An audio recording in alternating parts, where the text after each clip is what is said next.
ಇವತ್ತಿನ ಪ್ರಶ್ನೆ, ಐಶ್ವರ್ಯನ ಇಲ್ಲಿ ಇಂಗ್ಲೀಷ್ನಲ್ಲಿ ಬರೆದಾಗ ಇಲ್ಲಿ ಎ ಯಾಕೆ ಬರೆದಿದ್ದೀವಿ, ಎ ಯಾಕೆ ಬರುತ್ತೆ ಅಂತ ಒಬ್ಬ ವಿದ್ಯಾರ್ಥಿ ಕೇಳಿದ್ದಾರೆ. ನೋಡೋಣ. ಆದರೆ ಅದಕ್ಕಿಂತ ಮೊದಲು ನೀವು ಮೊದಲ ಬಾರಿಗೆ ನಮ್ಮ ವಿಡಿಯೋಗಳನ್ನು ನೋಡ್ತಾ ಇದ್ದರೆ ನಿಮಗೆ ಇನ್ನೂ ಕನ್ನಡ, ಇಂಗ್ಲೀಷ್, ಹಿಂದಿಯ ಪ್ರಾರಂಭಿಕ ಕಲಿಕೆಯ ಬಗ್ಗೆ ವಿಡಿಯೋಗಳು ಬೇಕಾಗಿದ್ದರೆ ಡಿಸ್ಕ್ರಿಪ್ಷನ್ ನೋಡಿ. ನಾನು ಈಗಾಗಲೇ ಈ ಎಲ್ಲ ವಿಡಿಯೋಗಳನ್ನು ಅಪ್ಲೋಡ್ ಮಾಡಿದ್ದೇನೆ.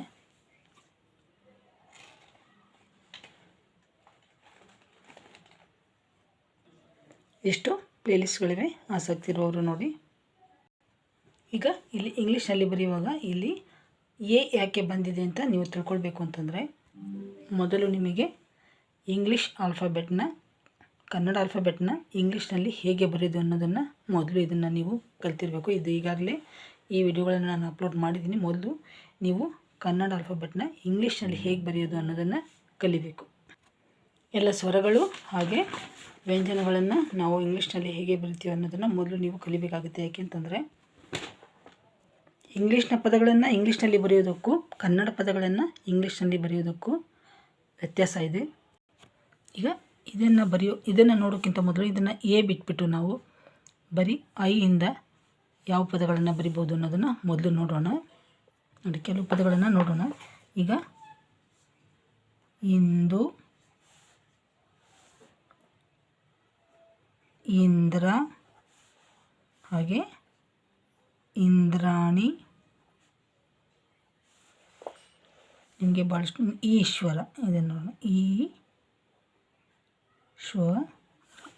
ನೋಡಿ. ಈಗ ಇಲ್ಲಿ ಇಂದು ಅನ್ನುವಾಗ ಇಂಗ್ಲೀಷ್ನಲ್ಲಿ ಈ ಅಕ್ಷರಕ್ಕೆ ನಾವು ಯಾವುದನ್ನು ಬಳಸ್ತೇವೆ?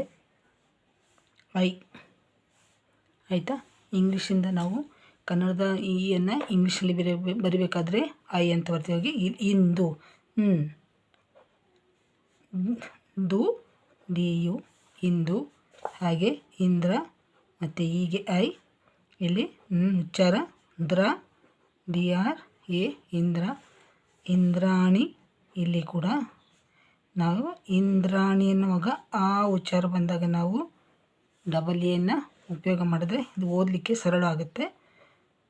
ಇಂದ್ರಾಣಿ ಕರೆಕ್ಟಾಗಿ ಓದ್ಬೋದು. ಹಾಗೆ ಈಗ ಈಶ್ವರ ಅನ್ನೋದನ್ನು ಇಲ್ಲಿ ಈ ಇರುವಾಗ ನಾವು ಕನ್ನಡದಿಂದ ಇಂಗ್ಲೀಷಲ್ಲಿ ಬರೆಯುವಾಗ ಸಾಮಾನ್ಯವಾಗಿ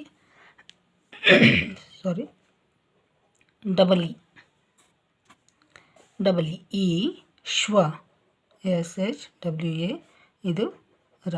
ಆದರೆ ಸಾಮಾನ್ಯವಾಗಿ ಇಂಗ್ಲೀಷ್ನಲ್ಲಿ ಬರೆಯುವಾಗ ಭಾಳಷ್ಟು ಜನ ಇಯನ್ನು ಉಪಯೋಗಿಸೋದಿಲ್ಲ, ಜಾಸ್ತಿ ಐಯನ್ನು ಉಪಯೋಗಿಸ್ತಾರೆ. ಈಶ್ವರ ನೀವು ಗಮನ ಇಟ್ಟು ನೋಡಿ, ಗೊತ್ತಾಗುತ್ತೆ. ಇಲ್ಲೂ ಕೂಡ ನೀವು ನೋಡ್ಬೋದು, ಬರೀ ಈಶ್ವರ್ ಅಂತ ಬರಿಬೇಕಾದ್ರೆ I S H W A R ಇಷ್ಟನ್ನೇ ಬರಿಬಹುದು. ಆದರೆ ಇಲ್ಲಿ ಎ ಐ ಯಾಕೆ ಬಂದಿದೆ ಅಂತಂದರೆ, ಕನ್ನಡದ ಐ ಅಕ್ಷರವನ್ನು ಇಂಗ್ಲೀಷ್ನಲ್ಲಿ ನಾವು ಎ ಐ ಅಂತ ಬರಿತೇವೆ. ಇದರಲ್ಲಿ ನಿಮಗೆ ಮೊನ್ನೆ ಕೂಡ ನಾನು ಕನ್ನಡದಲ್ಲಿ ಒಂದು ವಿಡಿಯೋ ಮಾಡುವಾಗ ಐ ಮತ್ತು ಯ ವ್ಯತ್ಯಾಸ ಅರ್ಥ ಆಗ್ತಾಯಿಲ್ಲ ಅಂದಾಗ ನೀವು ಅದರಲ್ಲಿ ಕೂಡ ನಾನು ಇದನ್ನು ಮಾಡಿದ್ದೆ ನೋಡಿ. ಇದರಲ್ಲಿ ಐ ಅನ್ನೋದಕ್ಕೆ ಎಲ್ಲದಕ್ಕೂ ಎ ಐನೇ ಉಪಯೋಗ ಮಾಡಿದೆ. ಇದರಲ್ಲಿ ಕೂಡ ನಿಮಗೆ ಐಶ್ವರ್ಯ ಇದೆ. ಆದ್ದರಿಂದ ಇಲ್ಲಿ ಐ ಇರೋದ್ರಿಂದ ಎ ಐ, ಕನ್ನಡದ ಐಯನ್ನು ಬರೆಯುವಾಗ ನೀವು ಎ ಐನ ಬರಿಬೇಕಾಗುತ್ತೆ. ಈಗ ನಿಮಗೆ ಅರ್ಥ ಆಗಿರ್ಬೋದು ಅಂತ ಅಂದ್ಕೊಳ್ತೀನಿ ಎ ಐ ಯಾಕೆ ಬಂದಿದೆ ಅಂತ. ನಿಮ್ಮ ಗೊಂದಲ ದೂರ ಆಗಿರ್ಬೋದು. ಮತ್ತೊಂದು ವಿಷಯ, ನೀವು ಇಂಗ್ಲೀಷನ್ನು ಕಲಿಬೇಕು ಅಂತಂದರೆ ನೀವು ABCD ಎಲ್ಲರಿಗೂ ಗೊತ್ತಿರುತ್ತೆ. ಆದರೆ ಎ ಇಂದ ಝಡ್ವರೆಗಿನ ಅಕ್ಷರಗಳನ್ನು ಬೇರೆ ರೀತಿ, ಅದನ್ನು ಓದುವಾಗ ಅವುಗಳ ಉಚ್ಚಾರಣೆ ಬೇರೆ ರೀತಿ ಇರುತ್ತೆ. ಅದನ್ನು ನೀವು ಕಲಿಬೇಕು. ಅದನ್ನು ಕೂಡ ಈಗಾಗಲೇ ನಾನು ಅಪ್ಲೋಡ್ ಮಾಡಿದ್ದೀನಿ. ಅದೇ ಇಲ್ಲಿ ಸಪೋಸ್ ಇಂಗ್ಲೀಷ್ನ ಎ ಅಕ್ಷರಕ್ಕೆ ಒ, ಎ, ಎ ಅಂತ ಬೇರೆ ಬೇರೆ ಸೌಂಡ್ಸ್ ಇರುತ್ತೆ. ಅದರ ಬಗ್ಗೆ ಕೂಡ ವಿಡಿಯೋಗಳಿದೆ. ಮೊದಲು ನೀವು ಇವುಗಳನ್ನು ಚೆನ್ನಾಗಿ ಕಲಿಬೇಕು. ಇದನ್ನು ಕಲಿತ್ರೆ ನಿಮಗೆ ಇಂಗ್ಲೀಷ್ನ ಮತ್ತು ಮುಂದಿನ ಅಧ್ಯಾಯಗಳನ್ನು ಓದಲಿಕ್ಕೆ ತುಂಬ ಸುಲಭ ಆಗುತ್ತೆ. ಇವುಗಳ ಉಚ್ಚಾರಣೆಯನ್ನು ಕಲಿತ ನಂತರ ನೀವು 2 ಅಕ್ಷರದ ಪದಗಳನ್ನು ಓದುವುದನ್ನು ಕಲಿಬೇಕು. ಇವುಗಳನ್ನು ಕೂಡ ನಾನು ಈಗಾಗಲೇ ಅಪ್ಲೋಡ್ ಮಾಡಿದ್ದೇನೆ ನೋಡಿ. ಇವನ್ನೆಲ್ಲ ಕಲೀರಿ, ಆಗ ನಿಮಗೆ ಭಾಳ ಸುಲಭ ಆಗುತ್ತೆ. ಇಂಗ್ಲೀಷ್ನ 2 ಅಕ್ಷರ ಮತ್ತು 3 ಅಕ್ಷರದ ಪದಗಳನ್ನು ಸುಲಭವಾಗಿ ಹೇಗೆ ಓದುವುದು ಅನ್ನೋದನ್ನು ನೀವು ಕಲ್ತ್ಕೊಳ್ಳಿ ಮೊದಲು. ಈ ವಿಡಿಯೋ ಎಲ್ಲರಿಗೂ ಉಪಯೋಗ ಆಗುತ್ತೆ ಅಂತ ಅಂದ್ಕೊಂಡಿದ್ದೀನಿ. ಮತ್ತೆ ಮುಂದಿನ ವಿಡಿಯೋದಲ್ಲಿ ಮತ್ತೆ ಭೇಟಿಯಾಗೋಣ.